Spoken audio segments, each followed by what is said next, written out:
Alright, what's up? It's June again, back with another video. After I posted my video yesterday about why Ron May is a must pull on Reddit, I had some people asking me if E1 or S1 is better on Ron May. Because a lot of people are getting her on a rerun or getting Eidolons for her or the Lightcone, and people have been asking me what I think is the right answer. And in my opinion, there's not one right answer. It just really depends on your situation. And I don't know your situation, I don't know your account. So I'm just going to give you general things that I want you to keep in mind when pulling for either E1 or S1, right? The first thing is, what kind of teams do you use Ron May in? So her C1 gives around a 12% damage increase and can increase to 23 damage increase with Defense Shred, right? Defense Shred constantly scales up, right? That's how it works. So the higher Defense Shred you have, the more effective it is. So if you have 25% defense shred compared to 100, the damage increase is such a big difference, right? So my point is, without any defense shred, so let's say you're using her Ron May, Dill, Sparkle, and a healer. You have no other defense shred, right? Then the damage increase per C1 is only 12%. However, let's say you had Pela with Resolution Shines. You have her debuff, her ult. With the 100% defense shred, the value of C1 increases to almost a 23 to 25% damage increase, right? So whether or not C1 is valuable is more on what kind of team do you use her on, right? If you're using her on DOT teams, if you have some built-in defense shred in there, then maybe it's better to go C1, right? But that's only if you're reaching the maximum defense shred. You have to keep that in mind, right? Defense shred scales with the higher you go. So if you have 30% defense shred and then an extra 12%, extra 25% for Ron May, the value of the damage increase is significantly lower than having an 80% defense shred. So keep that in mind when you think about C1. It's not just a 25% damage increase. That's not how it works, right? I'm Asian, I know math. That's not how it works. You don't just have a 25% damage increase. It could go up there if you have other defense shred that stacks up to a higher number, right? So keep that in mind when it comes to C1. It's not a 25% damage increase flat.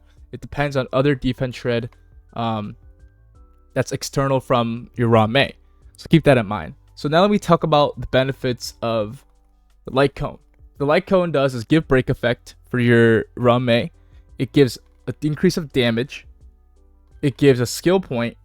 It gives energy, right? And has 5-star Lightcone stats, which is never talked about, but that's really important. So let me tell you the difference between this Lightcone and the Memory of Past S5. First of all, I feel like most of the time, Memory of Past S5, a lot of people don't have. Even I don't have that, right? But let's just assume you do have S5. You're getting around the same break effect, right? The stats of the Lightcone is better, obviously. You're getting more energy, not just for yourself, the entire team, and you're getting a skill point, and you're getting a damage increase, right? So the Lightcone basically helps make rotations easier, skill point efficiency. Ron May becomes an excellent SP positive character.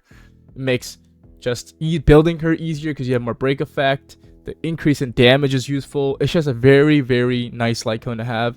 And in my opinion, one thing that people never talk about is how hard is it to get E1 compared to S1, right? That's one thing you should consider. And that's why I'm pulling for S1.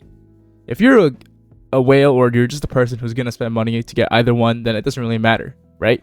But in terms of efficiency of Jade, it is way easier to get a Lightcone compared to a character because you have to win a 50-50 and it's 90 pity compared to a Lightcone, which is 80 pity. It's a 75-25. So that's never in consideration when I'm pulling for either. And I think that for me personally, I'm taking the lower risk of the Lightcone because I don't use, or I'm not planning to use Ron May on teams that can fully maximize that defense shred, right? And if I could, then I could see myself pulling for E1 instead of S1. And that's the point that I was trying to make. E1 versus S1. E1, you should pull E1 Ron May if you have external defense shred on the team you're using her in. For example, Pela, I think Black Swan has some defense shred, whoever else. If you have innate defense shred on your team, the value of E1 increases significantly, right? But if you don't have any defense shred on your team, then the value of S1 increases way more, right? Not only is it easy to get the Lightcone, which is something that people don't consider, it has more value and is more universal on multiple teams However, E1 Ruan is universal on just teams with defense shred. It'll still be, of course, it'll be good. It'll be a nice damage increase. You'll see the numbers. But the value of it decreases significantly and is not as universal as S1. And that's why I think S1 is a better pull. Not only is it, it's not more easier, it's not the right word. It's easier to get. It also provides so much more comfortability and rotations for your team and for other teams. While E1 provides a lot of damage bonus to teams that has innate defense shred, which kind of takes away of why Ruan is so good in the first place, right? Ruan is a universal support that you want to use. And that's why I also think that her Lightcone is a game changer, right? And we also don't talk about how her Lightcone is probably the best Lightcone in the game. And Ruan works well with Harmony MC, which is something to consider. And something to consider is that you have copies of memories in the past in the Lightcone banner anyways, right? So the memory of past, you could put on Ruan, and the past self and mirror, her Sig, you could put on the Harmony MC, right? Now, the reason why the Lightcone is better is because not only can you apply it on Ruan, you can apply it on Harmony MC, and it gives her so much more value, right? So that's one thing you have to consider. Pulling a Lightcone can change more than one character's dynamic, but pulling another character can't. And that's why I think S1 is a better option for most of you guys. But for me personally, I do have E1 Buhil. So he has 60 defense shred. Pela has another 50, 60. So in that case, having E1 Ruan will increase the damage of my Boothill by 25% straight up, right? But let's say I didn't have that. I didn't have Pela on the team. I didn't have E1 Buhil. I had E0, Spronia, and Ruan. The damage increase would be significantly less because there's less defense shred, right? And that's what I want you guys to understand.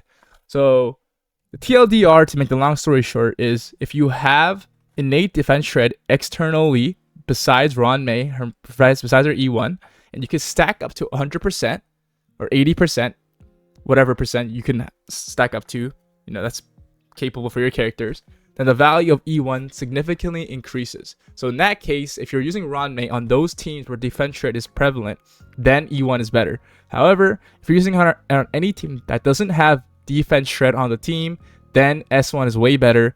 Not only that, it's more universal, easier to use, and don't forget, it's less Jade, so less money, guys. Come on. Now I'm getting broke pulling for these characters, Anyways, thank you guys for watching. That's just my take on it. You guys leave your comments explaining what you guys think. Me personally, I'm playing for both. I gotta pull out the credit card for that. But anyways, thank you guys so much for watching. If you want to see more, let me know in the comments. Peace. Have a good night.